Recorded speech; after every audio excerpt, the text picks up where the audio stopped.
बिस्मिल्लाहिर्रहमानिर्रहीम। इब्तदा है रब्बे करीम के बाबरकत नाम से जो दिलों के भेद खूब जानता है। दुरूद व सलाम नबी आखिरुज़्ज़मा हज़रत मोहम्मद सल्लल्लाहु अलैहि व आलिहि वसल्लम और आप सल्लल्लाहु अलैहि व आलिहि वसल्लम की आल औलाद पर।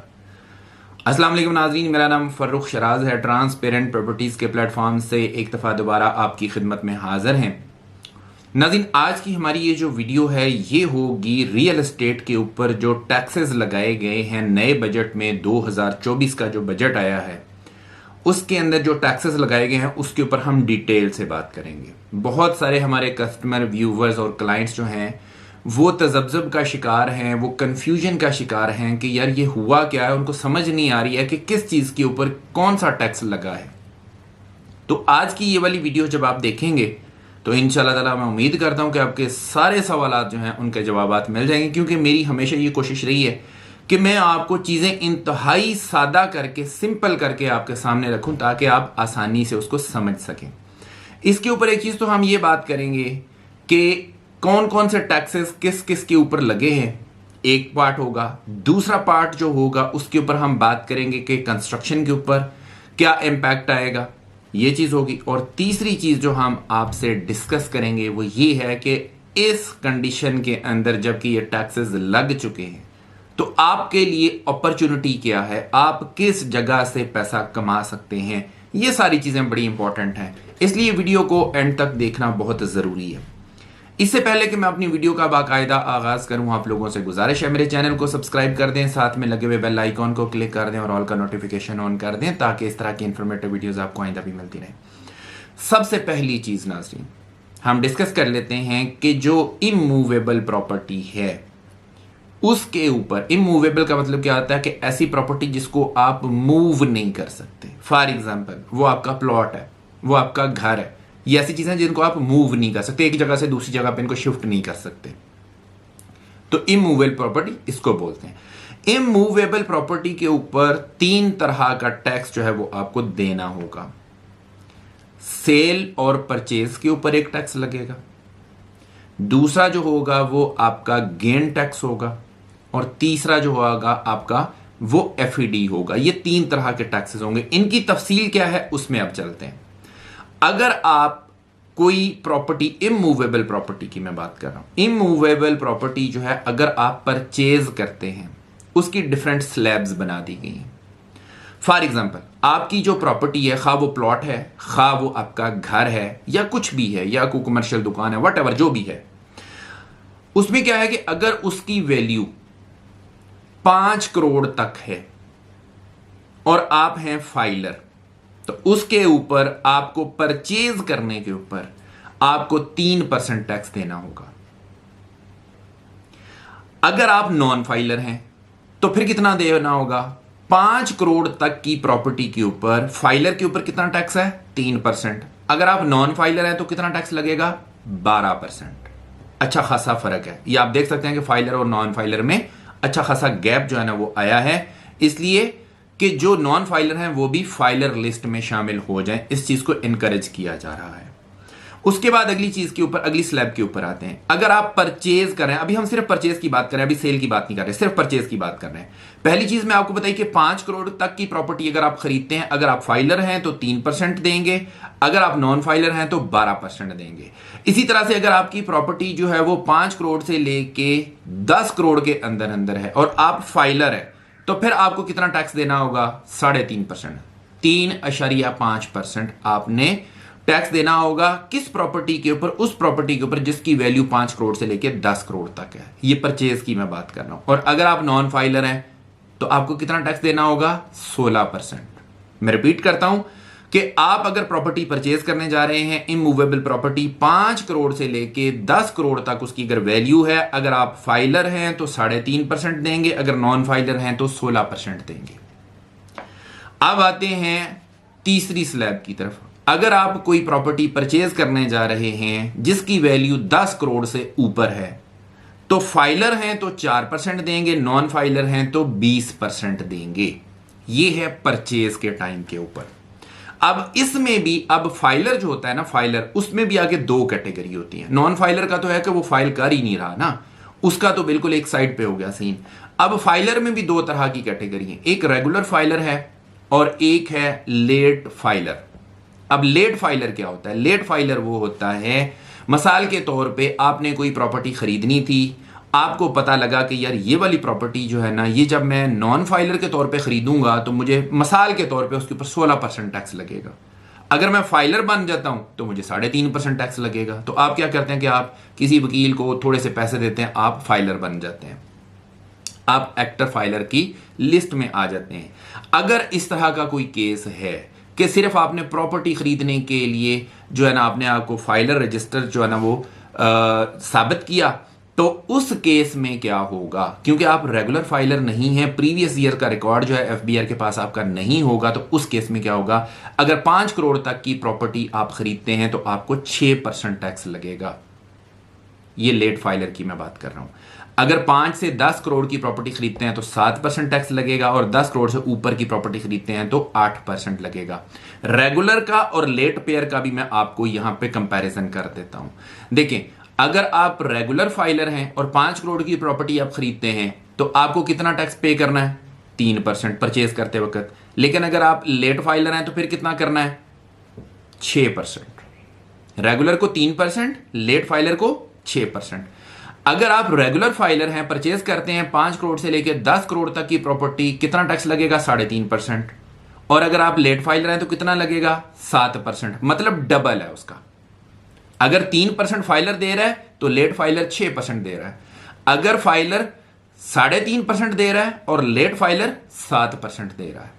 इसी तरह से ही अगर आप 10 करोड़ की प्रॉपर्टी से ऊपर वाली property as a regular filer आप परचेज करते हैं तो आपको 4% के हिसाब से टैक्स देना पड़ता है। लेकिन अगर आप लेट फाइलर हैं तो फिर क्या करना पड़ेगा? आपको 8% टैक्स देना पड़ेगा, डबल हो जाएगा आपका। मेरा ख्याल है कि मैंने बहुत क्लैरिटी के साथ सारी चीजें आपको बता दी हैं, जिसमें अभी तक हमने सिर्फ बात की है प्रॉपर्टी परचेज करने के ऊपर, उसमें भी फाइलर, नॉन फाइलर और लेट फाइलर का मैंने आपको सारा कॉन्सेप्ट बताया।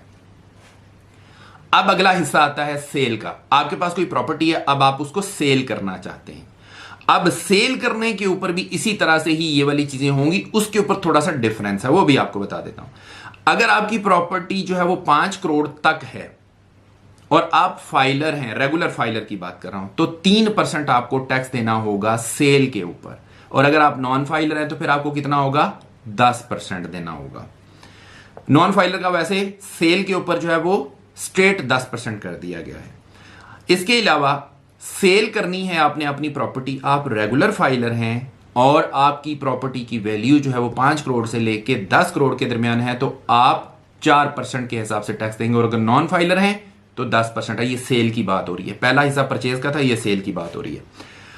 अगर आपकी प्रॉपर्टी 10 करोड़ की है और आप रेगुलर फाइलर हैं तो आपको 5% टैक्स देना है सेल के ऊपर, और आप अगर नॉन फाइलर हैं तो फिर आपको 10% ही टैक्स देना है। अब इसमें भी लेट फाइलर की भी बात कर लेते हैं सेल के ऊपर। जैसा कि हमने परचेज के ऊपर भी लेट फाइलर की बात की थी, इसमें भी हम आपको लेट फाइलर का बता देते हैं। अगर आप लेट फाइलर हैं, आप अपनी प्रॉपर्टी सेल करना चाहते हैं, आपकी प्रॉपर्टी की वैल्यू 5 करोड़ तक है, तो आपको 6% टैक्स देना होगा। वही वाली जो है वो परसेंटेज आगे मूव हुई है। फाइलर, रेगुलर फाइलर ने 3% दिया था, आपने 6% देना सेल के ऊपर। अगली स्लैब में थोड़ा सा चेंज है। अगर 5 करोड़ से लेके 10 करोड़ तक आपकी प्रॉपर्टी है, आप उसको सेल करना चाहते हैं और आप लेट फाइलर हैं, तो आपने कितना टैक्स देना है? 7%। जो फाइलर होगा, रेगुलर फाइलर होगा, वो कितना देगा? 4%। अगर इसको मैं डबल करता तो ये 8% बनता था सेल के ऊपर, लेकिन यहां पे 1% आपको कम लगाया गया। यहां पे आपने 7% देना सेल के ऊपर। लेट फाइलर की बात हो रही है। अगर आप 10 करोड़ से ज्यादा की प्रॉपर्टी फरोख्त करते हैं तो जो फाइलर है उसको 5% देना पड़ता है रेगुलर फाइलर को, और जो लेट फाइलर है उसको 8% देना पड़ता है। यहां पे भी 2% का आपको मार्जिन दिया है सेल करने के ऊपर। तो मतलब ये होगा सेल करने के ऊपर अगर आपकी प्रॉपर्टी 5 करोड़ या उससे ऊपर है तो उसमें आपको परसेंटेज कम देनी पड़ेगी, टैक्स कम देना पड़ेगा कंपैरेटिवली दूसरों से। अब आते हैं जी इससे अगला हिस्सा, वो है गेन टैक्स। गेन टैक्स भी आपको देना होता है। ये गेन टैक्स क्या चीज है? गेन, सबसे पहले तो आप इसको समझ लें कि कहते किसको हैं। गेन उसको कहते हैं कि आपने मिसाल के तौर पे एक प्रॉपर्टी खरीदी जो कि सपोज 10 लाख रुपए की प्रॉपर्टी आपने खरीदी, मिसाल देता हूं आपको, 10 लाख रुपए की आपने प्रॉपर्टी खरीदी, उसके बाद जाके आपने जब उसको सेल किया तो वो प्रॉपर्टी आपकी सेल हुई 12 लाख रुपए की। अब ये जो 2 लाख रुपया प्रॉफिट आया ना, इसको गेन बोलते हैं, इसको प्रॉफिट बोलते हैं। अब इस 2 लाख रुपए के ऊपर आपको टैक्स चार्ज होगा, गेन टैक्स इसको बोलते हैं। मुकम्मल 12 लाख रुपए पे नहीं होगा, ये आपने जहन नशीन कर लेनी है। गेन टैक्स वो होता है कि जो आपकी परचेज प्राइस है वर्सेस आपकी सेल प्राइस है, इनका जो डेल्टा होता है, जो इसका डिफरेंस होता है, जो इसका प्रॉफिट होता है, जो इसका गेन होता है, उसके ऊपर जो टैक्स लगता है उसको गेन टैक्स बोलते हैं। तो ये चीज होती है गेन टैक्स। अच्छा, गेन टैक्स की अगर मैं आपको बात बताऊं तो गेन टैक्स जो है ये आपको 15% चार्ज होगा। पहले ये था कि उसमें स्लैब्स बनाई जाती थी, उसमें होल्डिंग ईयर्स जो है ना वो काउंट किए जाते थे कि अगर 1 साल बाद आप प्रॉपर्टी सेल करते हैं तो इतना टैक्स होगा, 2 साल बाद सेल करते हैं तो इतना गेन टैक्स होगा, 5 साल बाद करते हैं इतना गेन टैक्स होगा, और अगर 6 साल बाद करते हैं तो गेन टैक्स 0 हो जाता था। अब वो खत्म कर दिया गया है। अब इसमें पीरियड का, टेन्योर का कोई ताल्लुक नहीं है। अब सिंपल सी बात यह है कि जितना आपने प्रॉफिट कमाया है उस प्रॉफिट का 15% आपने जो है वो गेन टैक्स की मद में देना है। नॉन फाइलर की बात कर लेते हैं। नॉन फाइलर जो है उसके ऊपर जो टैक्स लगेगा, गेन टैक्स, वो 15% से लेके 45% तक लग सकता है। वो डिपेंड करता है वैल्यू के ऊपर कि आपका गेन कितना था, उसके मुताबिक आपको उसके ऊपर जो है वो टैक्स लगाया जाएगा। आखिरी चीज के ऊपर आते हैं, वो है एफईडी टैक्स। ये भी एक टैक्स है, इसको फेडरल एक्साइज ड्यूटी बोलते हैं। ये टैक्स है, और ये टैक्स है कि वो तमाम प्रॉपर्टी जो आप खरीद रहे हैं, और इसका इतलाक कब से होगा? 1 जुलाई 2024 से। 1 जुलाई 2024 के बाद जो भी प्रॉपर्टी की सेल परचेज आप करेंगे उनके ऊपर ये वाला टैक्सेस जो है वो लगेंगे, प्रोवाइडेड दैट के ये वाला अप्रूव हो जाता है। ये बजट अभी पेश किया गया है, इसकी अप्रूवल होना बाकी है अभी। अगर ये अप्रूव हो जाता है तो इन्हीं क्राइटेरिया के मुताबिक टैक्सेस चार्ज होंगे। एफईडी की बात करने लगे थे हम लोग, federal excise duty tax. Federal excise duty tax जो है वो 5% आपको लगेगा।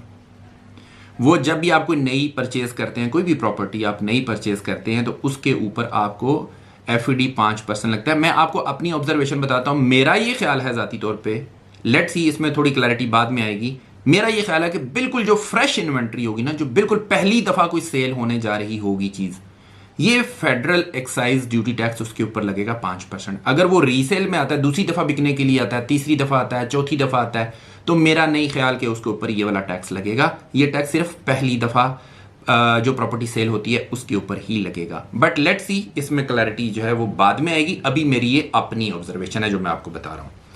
अब आते हैं इस चीज के ऊपर कि इस हालात के अंदर आपको क्या करना चाहिए, कौन सी प्रॉपर्टी में इन्वेस्ट करना चाहिए, करना भी चाहिए या नहीं करना चाहिए। आपको याद होगा मैंने प्रीवियसली एक वीडियो बनाई थी, मैंने आपको बोला था कि अब प्रॉपर्टी के डायनामिक्स चेंज होने जा रहे हैं। अब प्रॉपर्टी जो है ये फाइलों से निकल के सॉलिड प्लॉट्स के ऊपर और कंस्ट्रक्टेड बिल्डिंग्स के ऊपर कन्वर्ट होगी। अगर आपको वो वीडियो मेरी याद हो तो मेरा ख्याल है उसमें एग्जैक्ट यही वर्ड मैंने बोले थे और यही हो रहा है। अब अगर आप इन्वेस्टमेंट करना चाहते हैं तो मशवरा ये है कि आप बिल्डिंग्स को कंस्ट्रक्ट करें, क्योंकि प्लॉट की सेल और परचेज में शायद जितना आप एक्सपेक्ट कर रहे हैं उतना आपको प्रॉफिट नहीं मिलेगा, उतना गेन नहीं मिलेगा क्योंकि टैक्सेस की वजह से। लेकिन अगर आपके पास प्लॉट मौजूद है तो आप उसके ऊपर कंस्ट्रक्शन करें तो आपको अच्छा खासा प्रॉफिट मिल सकता है उसके ऊपर। कंस्ट्रक्शन की भी मैं आपको बात बता देता हूं। मैंने उस वक्त, याद होगा आपको, ये भी एक चीज बोली थी कि कंस्ट्रक्शन में भी आपकी कॉस्ट बढ़ने जा रही है और कंस्ट्रक्शन में भी कॉस्ट बढ़ेगी। क्यों बढ़ेगी मैं उसकी भी रीजन बता देता हूं। फ्यूल प्राइस में इजाफा कर दिया गया है, आपके सामने है। इलेक्ट्रिसिटी में इजाफा कर दिया गया है। देखें, फ्यूल प्राइस में इजाफा किया गया है तो इसका मतलब ये कि आपको ट्रांसपोर्टेशन कास्ट जो है वो ज्यादा पड़ेगी। अगर आपने सीमेंट, सरिया, रेत, बजरी कुछ भी आपने मंगवाना है, जारी बात है वो किसी ट्रक पे आएगा, किसी चीज पे आएगा, तो अगर उसकी फ्यूल प्राइस बढ़ जाएगी तो वो आपसे फ्रेट ज्यादा चार्ज करेंगे, यहां पे आपकी कॉस्ट बढ़ेगी। दूसरी बात यह है कि आपका जो सीमेंट है, सीमेंट के ऊपर टैक्स जो है वो भी बढ़ा दिया गया है। सपोज पहले अगर एक सीमेंट की बोरी के ऊपर 100 रुपया टैक्स था तो अभी उसके ऊपर 150 रुपया टैक्स है, तो 50 रुपये मजीद उसके ऊपर टैक्स लग जाएगा। तो सीमेंट की जो है वो कॉस्ट वो भी ज़्यादा हो जाएगी। अभी मेरा ख्याल है राइट नाउ कोई 1300 के प्लस माइनस में सीमेंट की बोरी शायद आपको मिल जाएगी। डिपेंड करता है कि कौन सा सीमेंट आप परचेज कर रहे हैं, बट प्लस माइनस में ये चीज़ चल रही है।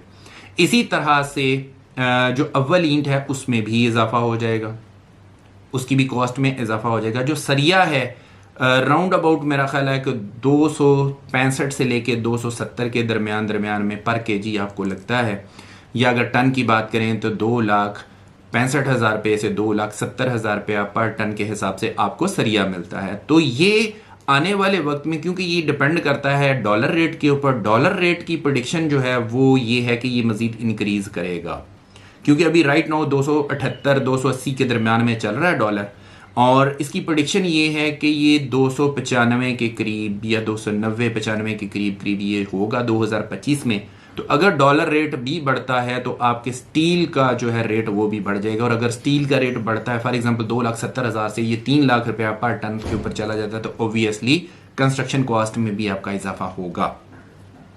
इवन देन कंस्ट्रक्शन कॉस्ट में भी अगर इजाफा हो जाए फिर भी आपको कंस्ट्रक्टेड बिल्डिंग कभी नुकसान नहीं देती। ये मेरी बात आपने पल्ले बांध लेनी है। एक प्लॉट की कीमत ऊपर नीचे हो सकती है। आपने कभी ये सुना है कि कोई आपने घर बनाया हो, कोई आपने बिल्डिंग बनाई हो, वो आज 1 करोड़ की बनाई हो, बाद में आपको 50 लाख रुपए की आपने 2 साल बाद बेची हो, या 3 साल बाद आपने 50 लाख की बेची हो? नहीं होता ऐसा, हमेशा उसकी कीमत बढ़ती है। तो मैं हमेशा आपसे ये कहता हूं कि सॉलिड इन्वेस्टमेंट की तरफ आप आएं। अब आपको प्लॉट्स या उसके ऊपर कंस्ट्रक्शन, इन चीज़ों के ऊपर फोकस करने की ज़रूरत है, आप अच्छा पैसा कमा सकते हैं। मेरा ये ख्याल है कि मैंने बहुत डिटेल में आपको ये वाली वीडियो जो है वो बताई है। इसमें एक एक चीज़ को मैंने खोल खोल के बयान किया है, और मैं उम्मीद करता हूं कि आपको हर चीज़ क्लैरिटी के साथ समझ आ गई होगी। इसी तरह की अच्छी और इन्फॉर्मेटिव वीडियोस देखने के लिए हमारे चैनल को ज़रूर सब्सक्राइब करें, क्योंकि इस तरह की इन्फॉर्मेटिव वीडियोस इतने आसान अल्फाज में शायद ही कोई ये बंदा आपको समझा सके। और आप रावलपिंडी इस्लामाबाद के अंदर किसी किस्म की कोई इन्वेस्टमेंट करना चाहते हैं रियल एस्टेट के हवाले से, हमारे दिए गए नंबर्स के ऊपर ज़रूर रब्ता करें। इंशाल्लाह ताला हम आपको आपके बजट के मुताबिक बेहतरीन सर्विसेज प्रोवाइड करेंगे। इसी के साथ अपने होस्ट फर्रुख शराज को इजाज़त दीजिए। नई वीडियो नए टॉपिक के साथ दोबारा आपकी खिदमत में हाजिर होंगे। अपना बहुत ख्याल रखिएगा, हमें अपनी दुआ में याद रखिएगा। अंटिल नेक्स्ट टाइम, अल्लाह निगहबान।